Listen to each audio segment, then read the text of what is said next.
Welcome to the Invincible Innovation Show, the podcast for changemakers. Each week, I talk to the most fascinating entrepreneurs and innovation leaders about innovation, strategy, and design.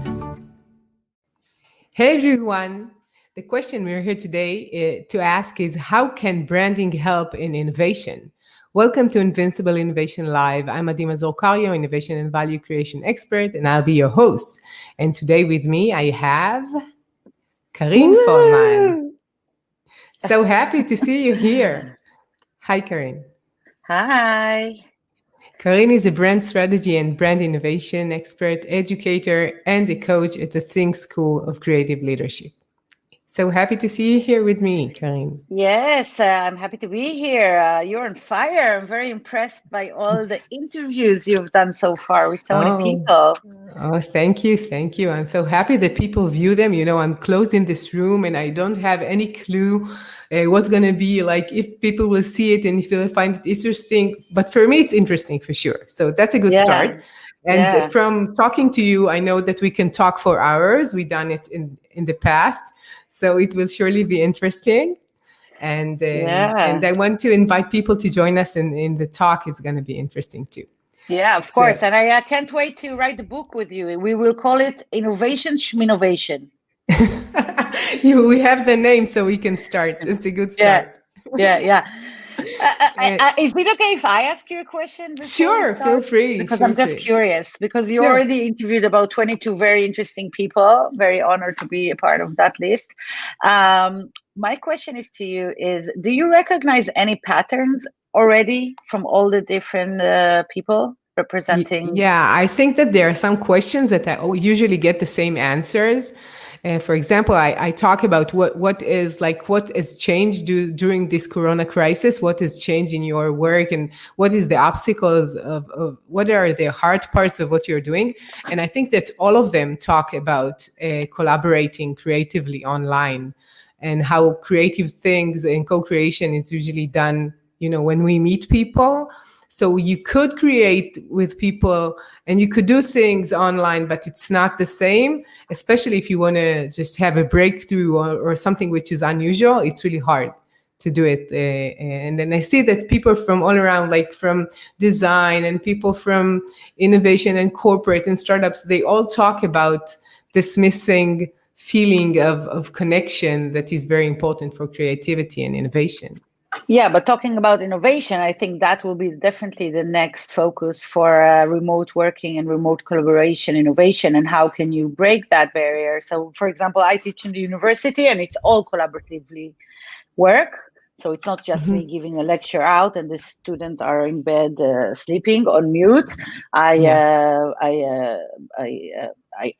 don't force them, but I really encourage them to open their videos. I don't care if they're in bed, but at least I want to see a face and I want to see if someone is laughing at my jokes or it's important. It's really, you know, you're not. I'm doing all this like effort, and then on the other side, it's like cricket. Like yesterday, I was actually singing. I think we're alone now. It's really, really weird. Like you sit there and you give everything, and they're like, but when you do tell them to open the videos and you do crack some jokes and you do use collaborative tools, I don't know, for example, there is Bunch Miro Mural for creative work that I love specifically. You actually do get really good interactions because it's very visual. You get to see the people moving around on the boards. You get to see what they're doing. You are able to chat. You are able to write comments. You're able to move around post-its. I even have fights, people fighting on a post-it. So you have action. That's important. Energy is there. Exactly. The people are fighting, people are opinionated. It's kind of the same energy that you have in a regular room. And the good thing is you sit in your sweats. You don't need to spend too much time. You don't need to commute. And I actually think it preserves the energy for the creative work rather than like schmoozing and coffee and and then go to the workshop, leave the workshop.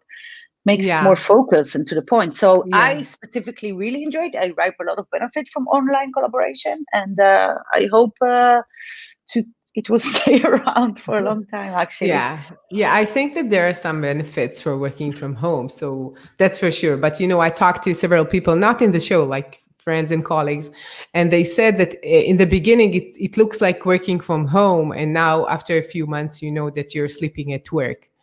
You're just working all the time and going to sleep sometime and coming back. So especially in Israel, which is very, intense, and tech and startups are working all the time and trying to do more and more. And now they find themselves even without the traffic going and coming back, which is a time to just listen to podcasts, to talk to people, to just be on the way and not in work full-fledged, like what you do Yeah, usually and when yeah. you're in front of the screen. So Yeah, but I yeah, think setting up personal boundaries is one of the most important thing when you work at home, and you just need to really be strict about that. And I think you will actually find, if you do keep your boundaries well, you find that you actually have much more time for listening to podcasts and doing your exercises and doing stuff that you like when you log out. So it's actually all this commute time that you spend on listening to a podcast is actually more, you really are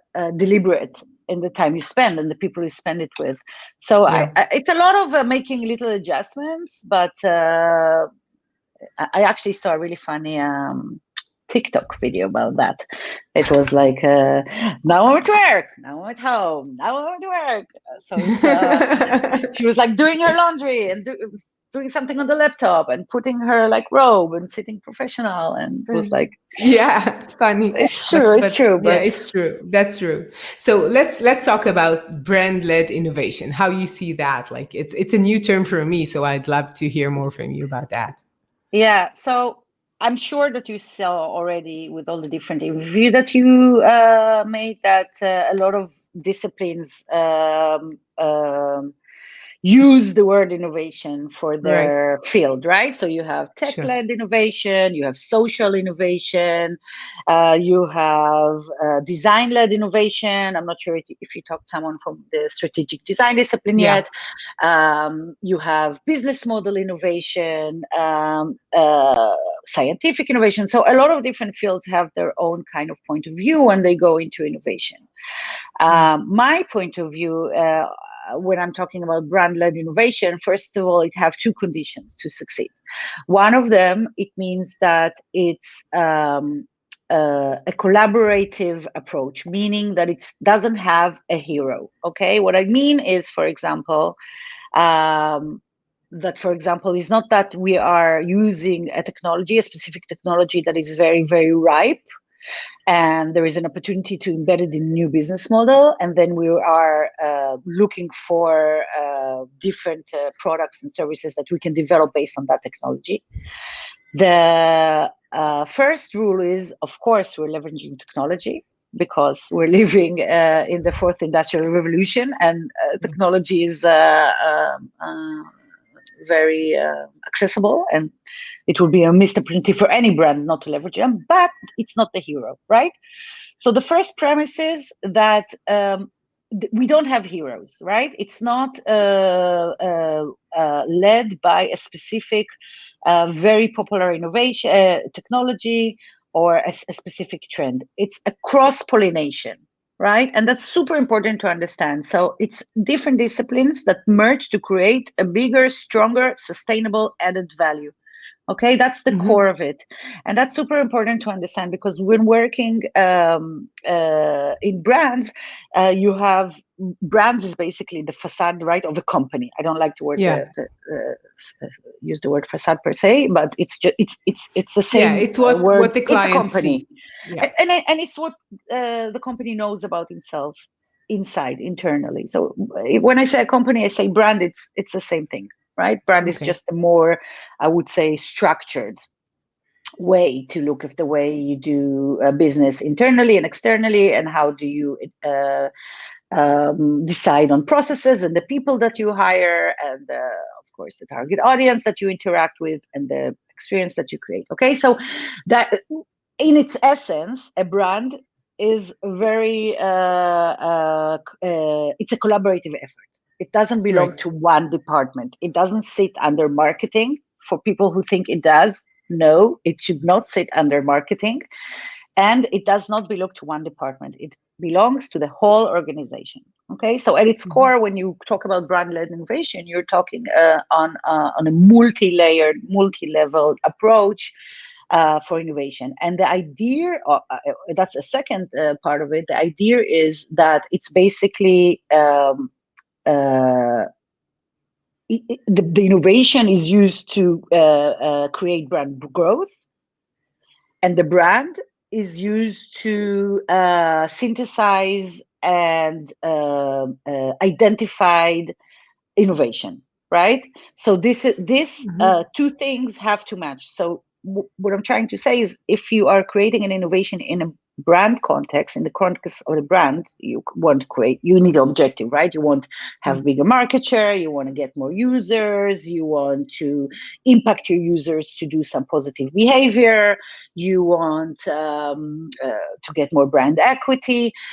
Anything you do in the innovation space have to support that goal, Yeah, and right? what you're saying is that it's not one maybe section of the company, maybe one department, one person. He's not responsible for the innovation. It's like the whole company as a whole. Everyone should be interested in growing, in doing something better, in creating something which is more than what they have right now. Right? This Yes, is. but at the end of the day, it have to serve the ultimate purpose of the brand.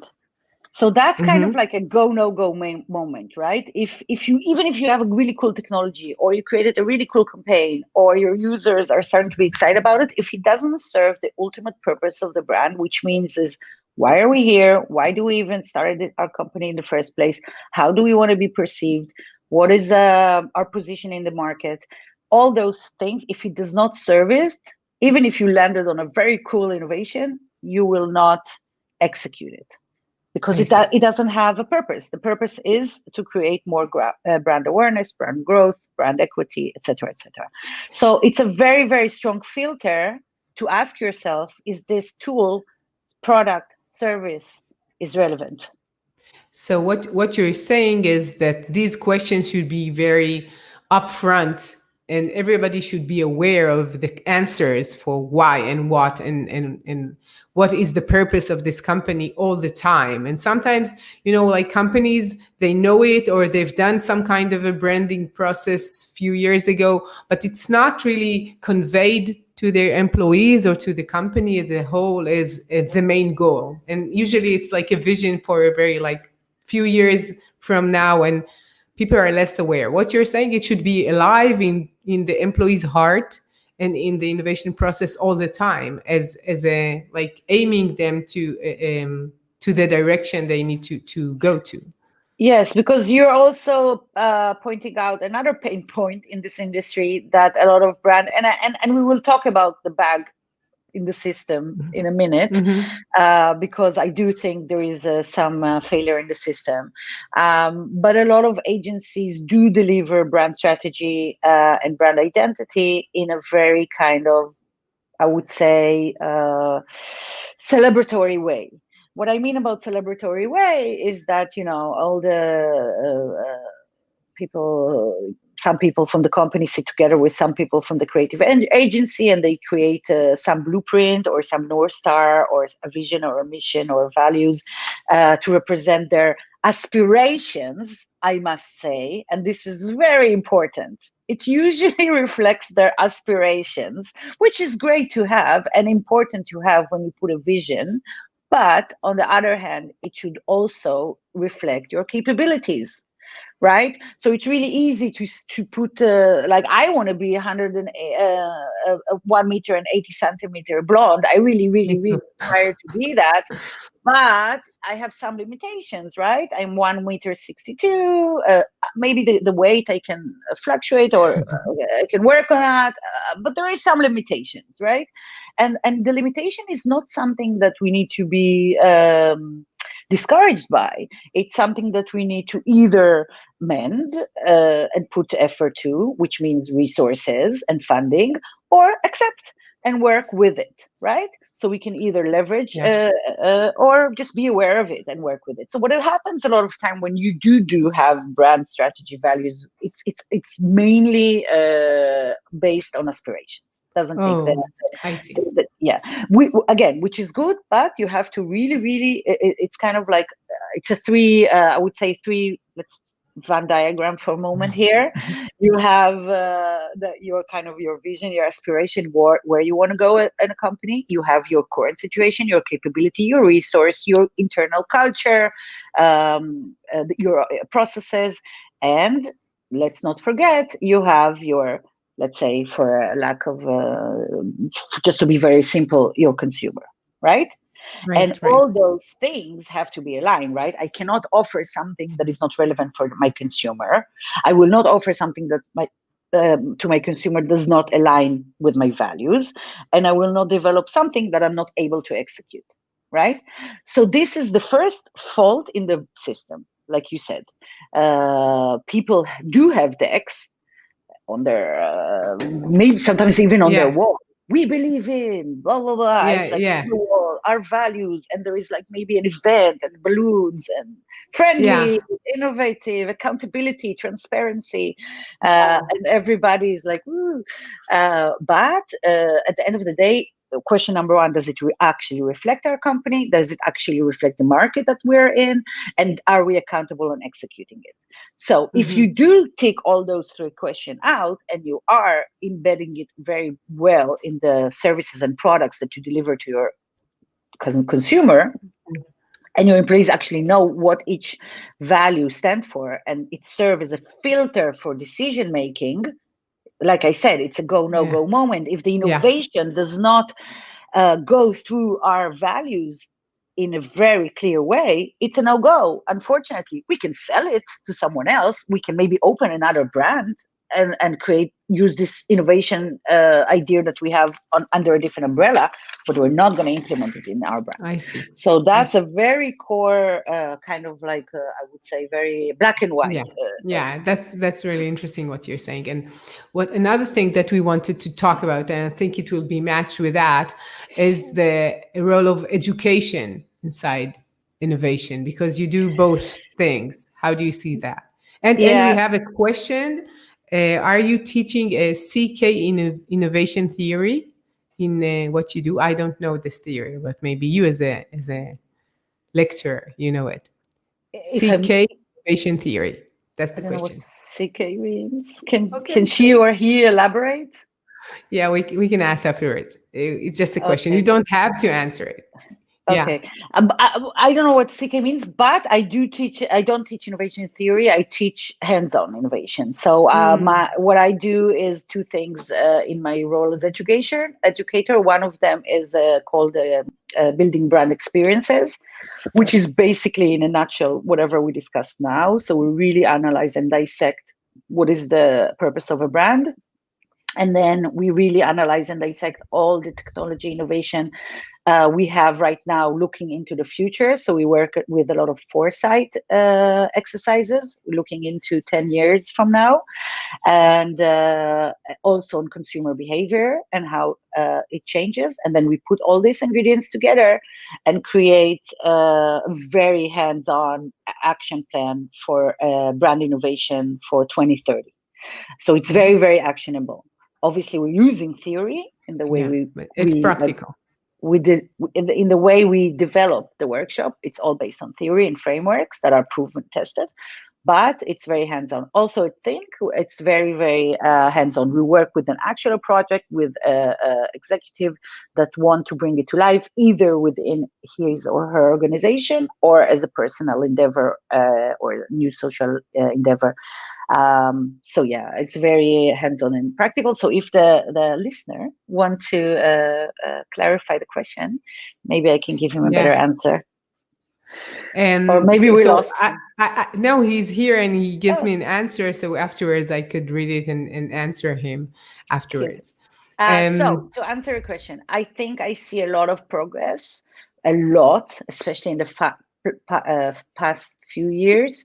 But traditionally, and it's still evident in a lot of institutions, creative thinking and innovative thinking, which is the same, and design thinking, which is the same. Basically, it's a systematic thinking for problem solving. Yeah. Was taught in silos.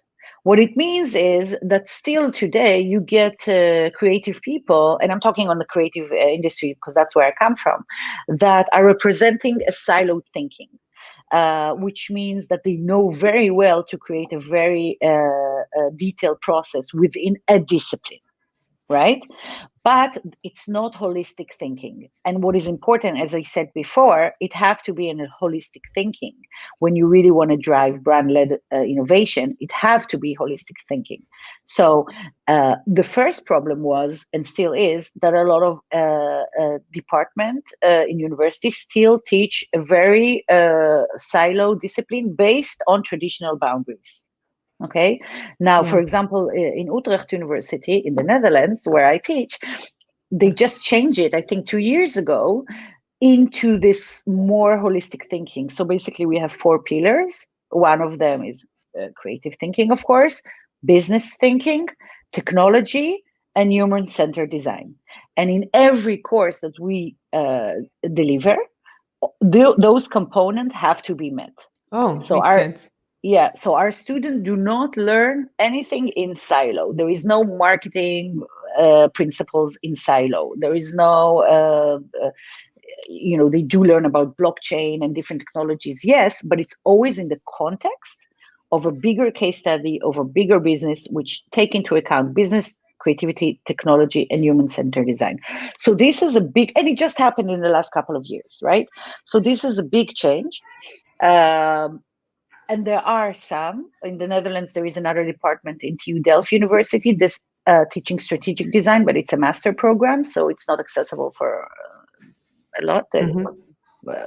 Just people that want to continue their education. I did a master in Bezalel in Jerusalem, which is called design management, and it's similar to strategic design. So it does go that way, but relatively, I don't think fast-paced enough.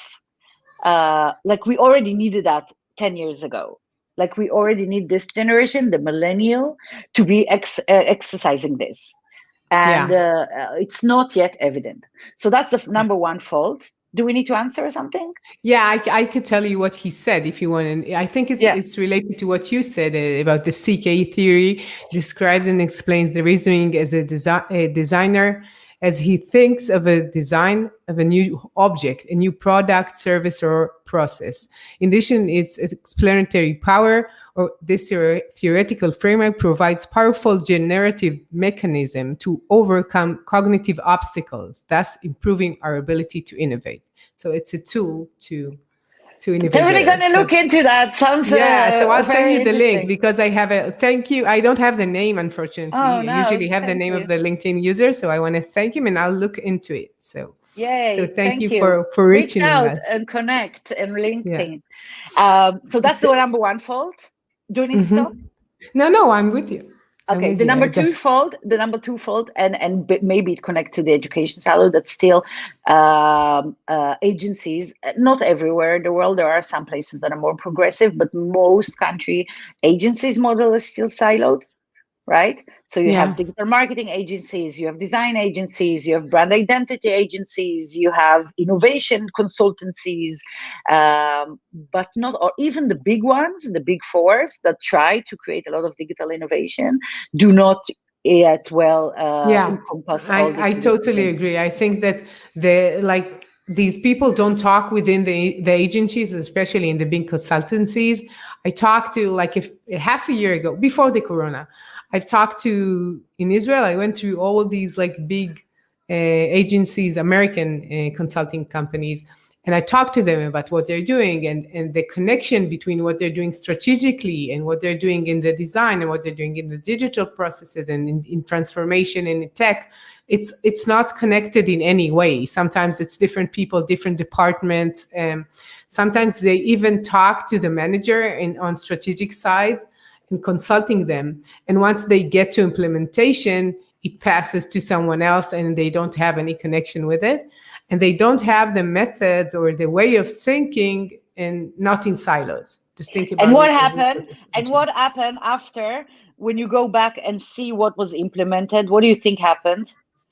a technological solution. That's usually There what is happens. usually like a fragment of the idea that was initiated with the consultancy group was implemented, and then Oh like 6 yeah, months later we see like a feature that reflects the big vision that happened in the what we call innovation theater phases of the innovation. So yeah. so if going back to the creative businesses, it's very still relatively siloed. There are some agencies, big agencies, that try Hmm. to bring all discipline in-house, and they do it very well, and that's a good case study, and very important to look at it. And then the third gap in this kind of link is the customer, right? The client. So the people that approach creative businesses. And then here you have a chicken and an egg thing. So most companies will approach, I'm talking about most cases, the masses. I'm not talking the leading innovative companies of the world. They know how Right. to do good innovation. I'm not worried about them. I'm talking about the other 95, Yeah. 99% of companies. So what they do, they approach agencies for a specific task, usually very tactical task. Oh, we need digital marketing. We need social media presence. We need to develop a product. We need to create traction around an idea. They suddenly have an urgent need, and they approach. And then the agencies, they need to make their money. They're like Sure. compliant, and they're like, okay, sure, we'll do it. Even though we believe that we really need to go backwards and check your vision, check your values, see if we're all syncs, understand if the CEO and the product developer understand the same thing. They do think that it needs to be done, but at that point it's a bit too late, because they got the request for proposal, and they want to act on it, and they need to make Yeah, money. I So think it's a bit of a that's, yeah, I see what you're saying about the chicken and the egg, but as a consultant, like for almost 15 years, I have a consultancy in a few of them. So as I see it, you could tell them what should be done and how you see, and you could really try to convince them.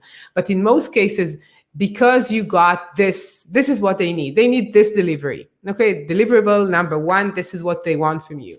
To tell them, let's go and do something further, it's sometimes like too but late. this is not what I need from you, and you're Yeah, just trying yeah. to elaborate the bill. Upsell. This is Yeah, what you're trying upsell. to do. Exactly. So So then you it's have really trust hard. issues, then you have trust issues, then you have conflict of interest issues, Yeah. and then you have all the rest of the kind of how do you say, byproduct of this Yeah. And process. and it's two parts. One is like what I define myself. What are the services and product that I define to sell these clients, which is one thing. And the second is what they want from me. So sometimes it's not the same and exactly the same solution that they want from me, or it's not the same problem that I think they should solve, right? So this connection. But the thing is, who is losing? I would say both. I would say both. Exactly. But in many Exactly. cases, agencies do see themselves as only in this little box, okay? Because they want to do only Facebook marketing. That's what And they they want to do. should. And they Yeah, should. and this is what they see. I can see the same thing in design, because I think designers are in many cases see themselves as more like visual solution creator. They That see goes this. back to the number one gap of education. Yeah, Traditional, this is how siloed, they see. boundary. Yeah, Yeah, that so goes they back. see themselves as giving a visual answer. This is what Yeah, they see. yeah, Although thinking and creatively, design thinking as a whole, as a designer within the company, within the business, they don't see themselves there. So yeah. when they But sell you, so this is what they sell you. They sell you this, and then I they get. know. But when you think in depth about what is design, right? We use design to solve either commercial problems, right? So Right. the business aspect of things is just part of the equation. We cannot Sure. not. We use design nowadays and always leveraging technology. right? Whatever Sure. was and is available. We use design to usually answer some sort of human need, right? So you need either to design a new smart city, or you need to design a new innovative classroom board for online teaching, or anything is designed is usually either commercial or answer on a social need, right? So even to start with that, how can you say that I only do the visual part? Like, it doesn't make Yeah. sense, right? Because Right. inherently in a design project you have a human, a technology, and a business aspect. So it brings back, that's what I said, and that was the core of your question, where Mhm. is the kind of the fault in the system? So it really really goes back into the education narrative for the creative industry as a whole. And I'm not saying it's nowhere to be found. There are faculties that are teaching strategic design, design management, strategic branding. There are, but they're pretty far and few in between. I would I want to see. see more of that. So, what would be like the most important skill for an innovation leader? What would you want him to know?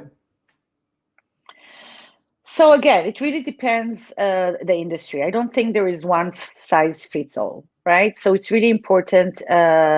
What is your goal? I think an innovation, someone that leads innovation within an organization, first and foremost, the most important skill is to align to the goals of the company, and that goes to the core of it. Like, why are we doing what we're doing? So that's the most important part. I used to work with a biotech company that were disease focused and patient focused, and they looked. Usually in biotech, you sit on a technology, you sit on a IP, and you find the right disease to sell it to. That's Yeah. the usual process, right? You find some very, very good research and you want to leverage it to make it commercial. You want to monetize on the research. Yeah. And they did completely opposite. They said, we care only about one disease, we care only about one aspect of the disease, and we will go out there to the world and look at any IP, any research, any technology available. Doesn't matter if it's extensive or small treatment or far in the process or after. I don't care. Anything that have the potential to fix this disease. So that's a completely 100% different approach into developing a product. So that's the first thing an innovation leader in a company should really understand. What is the goal of the company? Where are we going? Why are we doing what we're doing at its core? Because Yeah. I'm talking from a brand perspective, right? Because in brand, it's very clear. We have our Right. purpose, we have our values, should be clear for everybody, should be executed in every department, should be accessible for all our consumers and all our stakeholders. I call it Sure. stakeholder centric. It's not consumer Hmm. centric, it's stakeholder centric, right? All our stakeholders have to benefit or understand what we're here for. So I think the most important part for innovation leader is really embody at its core the reason for being for the company serving. And I think it's an amazing also as a personal quest moment Yeah. to ask yourself, is this something that I want to spend the next 5 years or 2 years or whatever of my life advancing this purpose?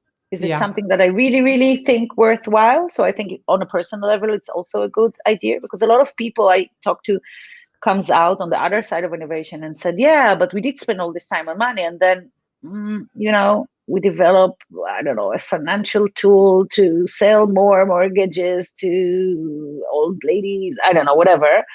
And they're like, you know, so Yeah. this is what I put in the world after all Yeah. these years, kind I of. think what you're saying is related to my last episode. I talked to the World Food Program Accelerator leader, the manager, and I told him that I think that he has lots of luck to do something that interests him, and he feels challenged. But more than that, has a real impact on something which is so important. They are trying to prevent hunger in the world. So I think it's noble go as most people would think. And just to think that you're spending your talent, your time, your knowledge, every resource that you could have on something that if you don't believe in and you don't think it's important enough, it's not worth it. And if you do, you have all the motivation to do it really well. Especially in leadership positions, right? Because your question was what you give advice for a leader. So of course, if you're young, out of school, just do the work, whatever you get, and enjoy and make some colleagues and friendships and network. And there is other priorities other than to bring the most meaningful innovation to life. Go for it till you're like reaching your, I don't know, early 30s, now Right. late 20s, I would say. But if you are capable enough to get into leadership position, now I'm not saying, and that's a lot of pressure, like the example that you gave, it's an extreme, right? To work Yeah. solving poverty or delivering water solution to Right. unprivileged. That's very, very privileged situation to be able to work on the UN sustainable goals or any other Sure. goals to advance humanity. But Sure. just talking, I know a lot of students ask that. It's like, but why? Do I need to really change the world? No, you don't. But at least believe in what the company puts out there, right? That we're not doing Yeah. any harm, that we're not selling nothing for people that are just Yeah. not able enough to understand that they don't need Yeah. it, that we don't create too much waste around the product, Yeah. that it's not doing harm for young adults and Yeah. teenagers. Yeah. So I'm You not see saying that in San Francisco, in the Bay Area, that many companies which are very, very big and successful, their employees start to question what they're doing, what their aims are. And I guess that you saw the Social Dilemma movie. So it's connected to what are they bringing to the world from their work and talent. So yeah, it's I really know, right? interesting. Yeah, and I think it's really good that people ask that question. When you think about our parents, did they really ask these questions? No, I don't think. They went to work, they came back, Well, did they they produce an app to sell, I don't know even what, like they didn't produce such yeah, stupid things but back they then. went and they bought like bread to the family, and that's it. It's not like questioning what's the meaning of. It's like doing your work, coming back at 5 or 6. That's it. That's what it was, and it was a bit like simpler. We're Exactly, almost it was yeah. simpler. We're almost done. So we're in the middle of the COVID crisis, and we have to say something about that. So, what would you tell change makers, innovation leaders during these hard times? What would you tell them? So again, I'm sure you heard this answer from everybody, right? That innovation comes from necessity. Right. And I'm sure everybody said that, but it's true. Innovation comes from necessity. And I think, and I'm sure I'm not saying anything new, but the situation is just expedited a lot of processes that were in the making anyway. And I think it's just a matter, when you do look at the future and want to plan for the future, you do have to be very sensitive to signals, right? And to create some sort of like internal intelligence about signals that are happening around that. Usually, when you have a very abruptive situation like we're having now, it's called a wild card in trend reports. People are like, "Whoa, where did this came from? Everything is upside down. The world have just changed 100. Usually, if you listen closely, the signs were already there. Either scholars talked about it, either very innovative leaders talked about this. There is this very famous 15-minute Bill from Gates. 2015, Bill Gates, right? That he was not Yeah. talking specifically about the COVID, but he was talking about the pandemic and how we're not prepared as society to Right. deal with. Right. Right. So usually wildcards had signals. We chose for any reasons, political, Yeah. social, economic reasons, to ignore them. Yeah. So I would say for an innovation leader is really listen to the signals. Listen to the signals that will affect your business and your company and your mission first and foremost, right? We cannot have an eye for everything that's happening in the world and be responsible for that. And yes, we will have wild cards, but there are trends and cycles and early signs that we can really, really keep an eye when it's concerning our brand, our company, our mission. Again, I'm not asking everybody to be a Bill Gates and know everything about everything. But if you work in the mobility industry, learn about that. Keep your internal kind of weekly aggregation of information and synthesis, and share it once a month.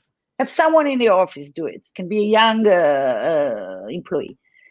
Have a discussion about that.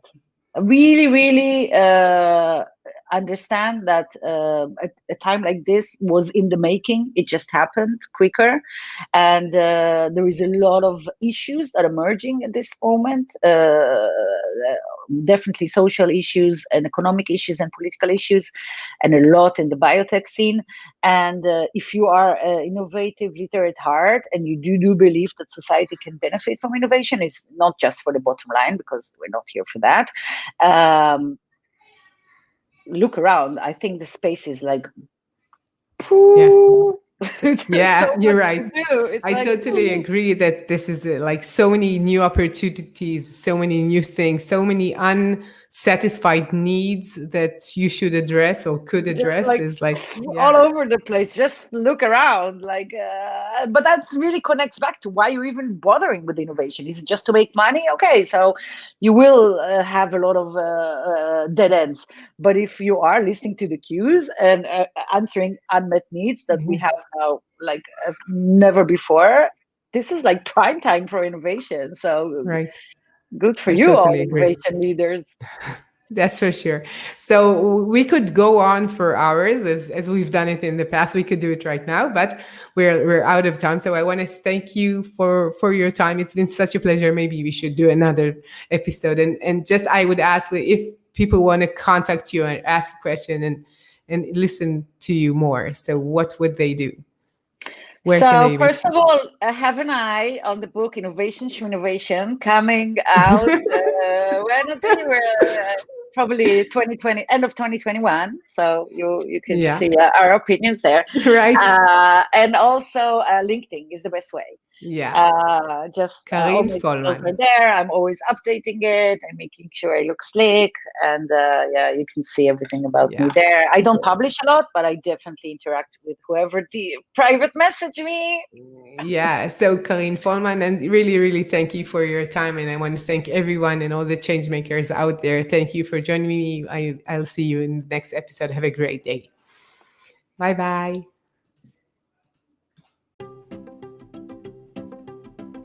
I'm Adima Zorkario, and you've been listening to the Invincible Innovation Podcast. Make sure to visit our website, invincibleinnovation.com, where you can learn more about our programs and my book, Innovating Through Chaos. I'll be waiting for you next week in our next episode. Thank you for listening.